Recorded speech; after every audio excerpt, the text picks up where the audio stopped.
संरक्षण सचिव राजेश कुमार सिंग आणि पंतप्रधान मोदी यांच्यात भेट। दोघांमध्ये जवळपास पाऊण तास चर्चा। पहलगाम हल्ल्याच्या पार्श्वभूमीवर बैठकांचं सत्र। दहशतवाद्यांचं नेटवर्क उद्ध्वस्त करण्यासाठी काश्मीरमधील अनेक संशयित ताब्यात। तपास यंत्रणांकडून ताब्यात घेतलेल्या संशयितांची चौकशी। दहशतवाद्यांच्या शोधासाठी बैसरन घाटीला जाणाऱ्या 54 रस्त्यांवर एनआयची नजर। सीआरपीएफ आणि पोलिसांकडून जोरदार शोध मोहीम। पहलगाम हल्ल्याचं कंदाहार विमान अपहरणाशी आणखी एक कनेक्शन। जैश ए मोहम्मदचा मुश्ताक अहमद झरगरही हल्ल्याचा मास्टरमाइंड। झरगरच्या अल उमर मुजाहिदीन संघटनेनं दहशतवाद्यांना केली मदत। भारत आणि जपान संरक्षण मंत्र्यांची महत्त्वाची द्विपक्षीय बैठक। तणावाच्या पार्श्वभूमीवर प्रादेशिक आणि आंतरराष्ट्रीय सुरक्षेवर चर्चा। राजनाथ सिंग आणि नक्तानींची 6 महिन्यातली दुसरी बैठक। पाककडून जम्मू काश्मीरमधील कुपवाडा, बारामुल्ला, पूंछ, राजौरी, मेंढर, नौशेरा, सुंदरबनी आणि अखनूरच्या समोरील भागात गोळीबार। भारतीय सैन्याकडूनही तातडीनं प्रत्युत्तर। घातपाताचा कट उधळण्यात भारतीय सैन्याला मोठं यश। पूंछमधून स्फोटकं जप्त। जेवणाच्या डब्यामध्ये लपवलं होतं आयईडी। दहशतवाद्यांकडून वापरली जाणारी कम्युनिकेशन डिव्हाइसही जप्त। चिनाबवरच्या बगलिहार प्रकल्पातला गाळ काढल्यामुळे धरणातला पाणीसाठा वाढणार। आता वीज निर्मितीसाठी बगलिहारमध्ये 840 फुटांपर्यंत पाणीसाठा। तुर्कस्तानची युद्धनौका कराची बंदरात दाखल। दहशतवाद पोषणाऱ्या पाकिस्तानला तुर्कस्तानचा पाठिंबा। मोठे देश भारतासोबत, मात्र तुर्कस्तानची पाकिस्तानची हातमिळवणी। पहलगाम हल्ल्याचा बदला घेण्यास विलंब। उत्तर प्रदेश काँग्रेस अध्यक्ष अजय राय यांची टीका। राफेल लिहिलेले खेळण्यातले विमान दाखवून उडवली खिल्ली। मलेशियाच्या पंतप्रधानांशी पाकिस्तानचे पंतप्रधान शहबाज शरीफ यांची चर्चा। पहलगाम हल्ल्याशी पाकिस्तानचा संबंध नसल्याचं केलं स्पष्ट। पाकिस्तानशी हल्ल्याचा संबंध जोडण्याच्या चर्चा फेटाळल्या। काश्मीरच्या कुलगाममध्ये 23 वर्षीय तरुणाचा मृत्यू। नाल्यात उडी मारून आत्महत्या केल्याची माहिती। या तरुणानं दहशतवाद्यांना मदत केल्याचा जम्मू काश्मीर पोलिसांनी केला होता आरोप। जोपर्यंत इस्लाम आहे तोपर्यंत दहशतवाद राहणार। प्रसिद्ध बांगलादेशी लेखिका तस्लिमा नसरीन यांचं विधान। 1400 वर्ष झाली पण इस्लाम सुधारला नाही। युरोपात चर्च रूपांतर म्युझियम्समध्ये झालं पण मुस्लिम मशिदी बांधण्यातच गुंग। नसरीन यांचं वक्तव्य।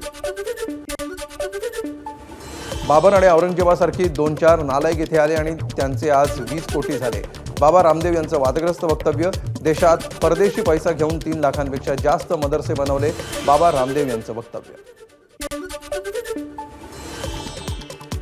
महाराष्ट्र राज्य माध्यमिक आणि उच्च माध्यमिक शिक्षण मंडळाचा 12वी परीक्षेचा निकाल जाहीर। 12वीचा एकूण निकाल 91.88%। मुलींचं उत्तीर्ण होण्याचं प्रमाण 94.58%। 12वीचा एकूण निकाल 91.88%। यंदाही कोकण विभागाची बाजी। सर्वाधिक 96.74% निकाल। सर्वात कमी 89.46% निकाल लातूर विभागाचा। विज्ञान शाखेचा सर्वाधिक 97.35% निकाल। कला शाखेचा सर्वात कमी 80.52%, तर वाणिज्य शाखेचा 92.68% निकाल। व्यवसाय अभ्यासक्रमाचे 83.03% विद्यार्थी पास, तर ITIचे 82.03% विद्यार्थी उत्तीर्ण। 12वीची परीक्षा झालेल्या 124 केंद्रांची चौकशी होणार। चौकशी दरम्यान त्रुटी आढळल्यास 124 परीक्षा केंद्र बोर्ड कायमस्वरूपी बंद करणार। बोर्डाच्या अध्यक्षांची घोषणा। परीक्षेदरम्यान गैरप्रकार आढळल्यामुळे चौकशी। दिवंगत सरपंच संतोष देशमुखांची मुलगी वैभवीला 12वीमध्ये 85.33%। वडिलांच्या हत्येनंतरही बिकट काळामध्ये वैभवीनं नेटानं दिली परीक्षा। वैभवीला डॉक्टर बनवायचं संतोष देशमुखांचं होतं स्वप्न। काल झालेल्या नीटच्या परीक्षेमध्ये फिजिक्स विषयाचे प्रश्न सगळ्यात अवघड। लातूरमधील विद्यार्थ्यांनी व्यक्त केली भावना। प्रश्न अवघड असल्यामुळे वेळ न पुरल्याचंही विद्यार्थ्यांचं मत। उन्हाळी सत्राच्या वैद्यकीय परीक्षांसाठी आता ड्रेस कोड। विद्यार्थ्यांना पोशाख निश्चित करण्यात आला असून दागिने, इलेक्ट्रॉनिक वस्तू बाळगण्यास मनाई। महाराष्ट्र आरोग्य विज्ञान विद्यापीठाचा निर्णय। मुख्यमंत्री देवेंद्र फडणवीस आज दिल्ली दौऱ्यावर। राज्यातील काही महत्त्वाच्या प्रकल्पांच्या अनुषंगानं दिल्लीत होणार प्रशासकीय बैठका। थोड्याच वेळामध्ये फडणवीस दिल्लीत दाखल होणार। अजित पवारांनी महाविकास आघाडीमध्ये यावं। त्यांचं मुख्यमंत्रीपदाचं स्वप्न पूर्ण होईल। ठाकरेंच्या शिवसेनेचे खासदार विनायक राऊतांची अजित पवारांना ऑफर। भाजपमध्ये सामील झाले तरच अजितदादा मुख्यमंत्री होऊ शकतील. भाजप बाहेर राहून अजितदादा कधीच मुख्यमंत्री होऊ शकत नाहीत. संजय राऊतांचं वक्तव्य.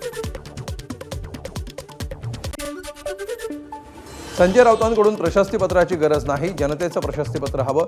अजितदादा उत्तम अर्थमंत्री. राऊतांच्या वक्तव्यावर सुनील तटकरेंची प्रतिक्रिया. पैशांचा वापर करून इतर पक्ष फोडून भाजप सुजलाय. काँग्रेस खाली करा म्हणणाऱ्या बावनकुळेंना संजय राऊतांचा टोला. भाजप सावरकर संघावर टीका करणाऱ्यांना पक्षात घेतंय, राऊतांची टीका. शिवसेना नाव आणि चिन्हाबाबत 7 मे रोजी सुनावणी होणार. तब्बल 1.5 वर्षांनी सर्वोच्च न्यायालयामध्ये सुनावणीला मुहूर्त. ठाकरेंच्या शिवसेनेच्या वतीनं दाखल याचिकेवर सुनावणी. एबीपी माझा, उघडा डोळे बघा नीट.